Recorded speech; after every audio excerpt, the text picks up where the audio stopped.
A Good Night Sleep Tight Storybook. The Three Little Pigs. Illustrated by Pam Storey. Story retold by Grace de la Touche. A long time ago and far away, there lived a mother pig and her 3 sons. The 3 little pigs were growing bigger and bigger every day. "It's really time you moved out and made homes for yourself," said Mother Pig one day. "This place isn't big enough for all of us." The very next day, the 3 little pigs moved out, taking their belongings with them. "Watch out for the big bad wolf," said Mother Pig as they left. They set off down the road and came to a crossroads. Each little pig went in a different direction. The youngest one headed for the fields. "I want to have fun," he said. "My house will be very quick to build." He cut lots of hay and straw and made himself a straw house with a thatched roof. The house was soon finished, and he moved in at the end of the day. His house may have been quick, but it wasn't very strong. Someone had been watching him while he had been building it. The big bad wolf in the forest nearby was very fond of little pigs. He liked eating them. The youngest little pig had settled down for the evening when there was a knock at his door. "Who's there?" asked the little pig. No one knew where he lived yet. "Let me in, little pig. Let me in," said a deep voice, "or by the hair on my chinny chin, I will blow your house down." "It's the big bad wolf," cried the little pig, just like Mother Pig said. "Open the door, little pig," said the big bad wolf again. "No," shouted the little pig, "I won't let you in." "Then," said the big bad wolf, "I will huff, and I will puff, and I will blow your house down." The big bad wolf huffed and he puffed and he blew the straw house down. The little pig ran and ran. The second little pig had headed for the woods. "I want to spend time looking in the woods, not building my house," he said. "My house will be very quick to build." He gathered lots of twigs and sticks and made himself a house of sticks. His house was very quick to build, and he moved in at the end of the day. His house may have been quick, but it was not very strong. Someone had been watching him while he was building it. The big bad wolf in the forest liked eating little pigs, and he missed the first little pig. The second little pig had settled down for the evening when there was a knock at his door. "Who's there?" asked the little pig. No one knew where he lived yet. "Let me in, little pig. Let me in," said the wolf, "or by the hair on my chinny chin, I will blow your house down." "It's the big bad wolf," cried the little pig, just like Mother Pig said. "Open the door, little pig," said the big bad wolf again. "No," shouted the little pig, "I won't let you in." "Then," said the big bad wolf, "I will huff, and I will puff, and I will blow your house down." The big bad wolf huffed and he puffed, and he blew the stick house down. The little pig ran and ran. The second little pig met the first little pig running along the road to the crossroads where they had separated such a short while before. They set off down the road that their older brother had taken. The third little pig had decided to make a good, strong house for himself. "I don't want to be eaten by the big bad wolf," he said. He headed for the town and bought lots of bricks and cement, and then somewhere out of town, he built his new home. His house was made of bricks and would not fall down in a puff of wind. He had windows and a chimney and a rocking chair in front of the fire.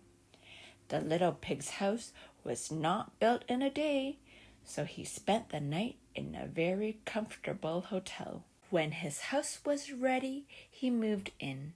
He had just settled down to an evening in front of the fire when there was a knock at the door.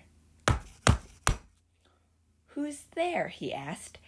"It's us, your brothers," cried the two younger little pigs.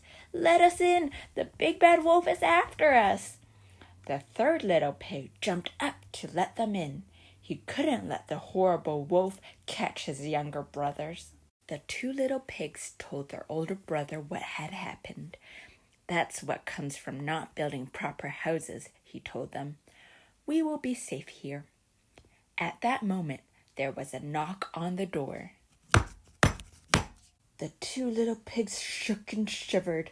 The third little pig stood by the door and said, "Who's there?" "Let me in, little pig, let me in," said the big bad wolf, "or by the hair on my chinny chin, I will blow your house down." "No," shouted the little pig, "I won't let you in."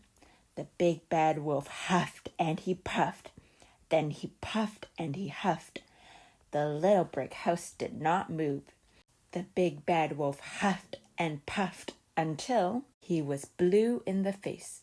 But he could not blow the little pig's house down. He went away to think about things. But he was back the next morning. "Little pig," he called to the little pig in the house, "the market is coming to town tomorrow. Why don't I meet you on the road to the town, and we can go to the market together?" "That would be very nice," said the little pig. "I will meet you at 8 o'clock by the milestone." The next morning, the big bad wolf was at the milestone at 7:45. He was determined to catch the little pig. But the little pig was much too clever to be caught. He had been to the market and back again by 7:30. The big bad wolf had been waiting for nothing, and he was very angry. He realized that the little pig had been too clever for him and went back to the little pig's house. "Little pig," he called out, "the apples in the orchard are just turning ripe. Why don't we pick some together? You will be far too short to reach the branches. Maybe I can help." "That's very kind of you," said the little pig. "I will meet you by the orchard gate at 2 p.m, just after lunch." "I will be there," said the big bad wolf, and he was. He was there at 12 o'clock before lunch. But the little pig had been clever again and had gone to the orchard at 10 o'clock. But guess who was waiting at the orchard gate when he left at 12 o'clock?